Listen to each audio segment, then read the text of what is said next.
Saudara-saudari yang terkasih, pesan Injil yang disampaikan kepada kita hari ini mengikuti Yesus haruslah dengan sebulat hati apapun risikonya. Orang juga harus setia pada tugas apapun yang Tuhan percayakan. Kita dipanggil semakin bersatu dengan Yesus dan hidup semakin taat serta semakin melaksanakan perintahnya dari hari ke hari. Semakin bersatu dan semakin taat kepadanya adalah hal yang sangat penting, karena hidup dan mati kita ada dalam penyelenggaraan Tuhan. Nah, bagaimana pengalaman Paulus yang kita dengar dalam bacaan pertama? Bagaimana Paulus mewujud nyatakan pesan Yesus itu, mengikuti Yesus semakin sebulat hati, semakin bersatu dengannya.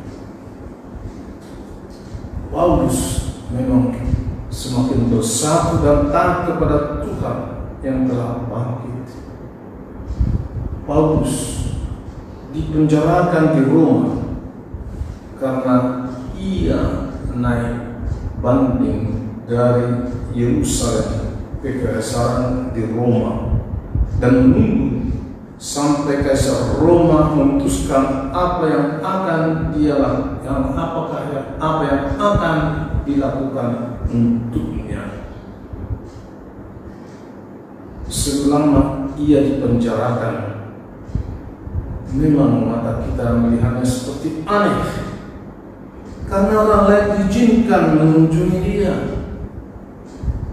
3 hari setelah Paulus tiba di Roma, ia mengajak beberapa pemimpin Yahudi untuk datang bertemu dengannya. Maka semakin banyak orang Yahudi di Roma yang datang mengunjungi Paulus di penjara di sebuah rumah. Paulus memberitakan kepada mereka tentang Yesus dan kerajaan Allah. Ada yang dipercaya, ada yang menjadi Kristen, tetapi ada juga yang tidak percaya. Paulus yang menyapa dengan simpati saudara yang bertugas mengawalnya. Selama 2 tahun ia ditahan di penjara di rumah itu. Paulus memberitahukan kepada siapa saja sedapat mungkin kerajaan Allah. Penjara Santo Paulus ini tidak biasa dan aneh, karena penjara Romawi adalah penjara yang letaknya di bawah tanah, gelap dan pengap, dan makin berat perbuatan seorang hukuman semakin ditaruh bagian yang paling bawah. Pengalaman Paulus berbeda. Dia ditempatkan di sebuah rumah, itulah penjaranya, dan dikawal oleh seorang serdadu. Sebenarnya apa kesalahan Paulus? Ia dipenjara bukan karena melakukan kesalahan atau melanggar hukum, tapi justru karena ia menyampaikan kebenaran melalui pemberitaan Injil. Aku dipenjarakan karena Kristus. Dari Filipi bab 1 ayat 13. Penjara tak membuat Paulus kehilangan semangat untuk melayani Tuhan, untuk mewartakan Tuhan. Rohnya tetap menyala-nyala bagi dia. Tembok penjara, rumah penjara tak mampu membelenggu Paulus. Justru saat dibalik terali besi inilah ia semakin sanggup meneguhkan, menguatkan jemaat Tuhan dengan surat-surat yang ia kirimkan. Pokoknya rumah penjara itu tidak mampu merampas sukacita, karena di penjara pun ia senantiasa bersukacita. Apakah dengan pemenjaraan terhadap Paulus Injil Kristus berhenti diberitakan dan jemaat Tuhan menjadi taat, lalu mereka bersembunyi dan meninggalkan iman Kristiani? Tidak. Pemenjaraan terhadap Paulus justru membawa berkat dan dampak yang luar biasa. Tertulis lagi dalam Filipi bab 1 ayat 12. Apa yang terjadi atasku itu justru telah menyebabkan kemajuan Injil. Penjara membawa kemajuan Injil. Bahkan jemaat Tuhan pada waktu itu malah semakin berani untuk memberitakan Injil mereka. Bertambah berani berkata-kata tentang firman Allah dengan tidak takut. Dalam Filipi bab 1 ayat 14. Bersatu dengan Tuhan dan 2 tahun di penjara merupakan saat yang sibuk bagi Paulus. Dia tidak hanya memenangkan banyak jiwa bagi Kristus, tetapi dia semakin sensitif dalam banyak hal. Dia semakin kreatif dalam iman. Dia semakin teguh dalam harapan. Dia semakin kreatif dalam cinta.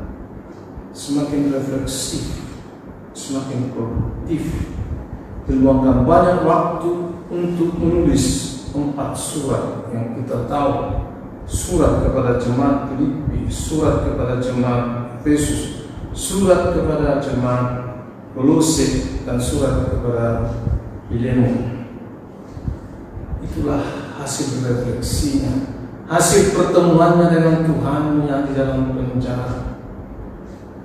Apakah kita dengan pengalaman pandemi COVID-19 ini, iman, cinta, harapan kita semakin sensitif seperti Paulus, semakin kreatif, semakin produktif? Mungkin kita tidak sanggup menulis surat seperti Paulus. Apakah kita semakin berjarak secara fisik satu sama lain, bermasker semakin dalam selama pandemi COVID-19 ini? Apakah iman kita semakin terpupuk? Kita terpenjara. Apakah iman kita semakin terpupuk? Apakah cinta kita satu sama lain semakin mendalam? Apakah harapan kita semakin terbuka? Pengalaman Paulus itu disampaikan kembali kepada kita pada saat ini. Selama ini kita dengar bersatu kita teguh, bercerai kita runtuh. Sepertinya diputar balikan oleh pengalaman kita selama COVID-19 ini. Bercerai rupanya kita semakin teguh, bersatu kita rupanya semakin runtuh.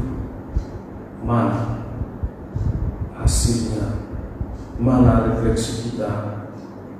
Apakah iman kita, cinta, harapan kita semakin sensitif, semakin kreatif, semakin produktif seperti Paulus di dalam penjara? Semua